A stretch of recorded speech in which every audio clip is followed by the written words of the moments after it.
The United Nations top refugee official has told the Security Council that he has never seen the levels of political and media toxicity directed at refugees and migrants around the world. The High Commissioner for Refugees Filippo Grandi gave a snapshot of the global context that the almost 70 million people displaced by conflicts and other disasters are facing. He told the 15-member council that the approach to resolving the global crisis is very fragmented, particularly on peacemaking and peace building, while pointing to an urgent need to resolve the root causes of conflict. Wars, violence and persecution continue to drive worldwide forced displacement to new highs, with two-thirds coming from just 5 countries: Syria, Afghanistan, South Sudan, Myanmar and Somalia. And as crises continue to devolve in Venezuela and Libya, those numbers are expected to spike further. We try to gain access, even under these circumstances, to the detention center where refugees and migrants are held. And we have been able to relocate 150, I think, yesterday or this morning, to safety, but these are drops in the ocean.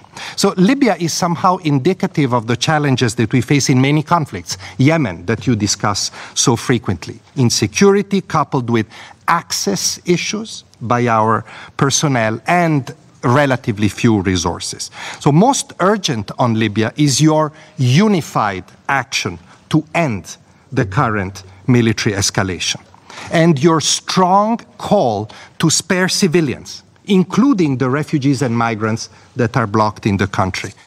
From Venezuela, some 3.5 million people have fled the humanitarian crisis there. 6 million Syrian refugees have fled to neighboring countries in the Middle East, with 5 million Palestinians living outside their territory.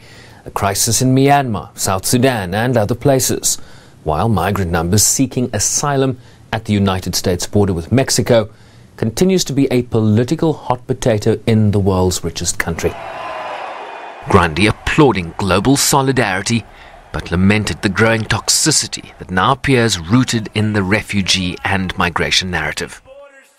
Also in these 3.5 decades, I have never seen such toxicity, such poison in the language of politics, in media, in social media, even in everyday discussions and conversations around this issue.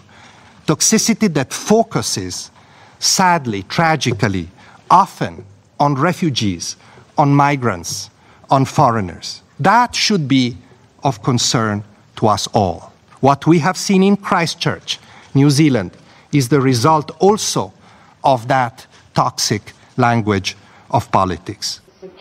He praised the response of politicians and citizens in New Zealand for the unity displayed in the aftermath of the white supremacist March 15th attack against Muslims, many themselves refugees in that country.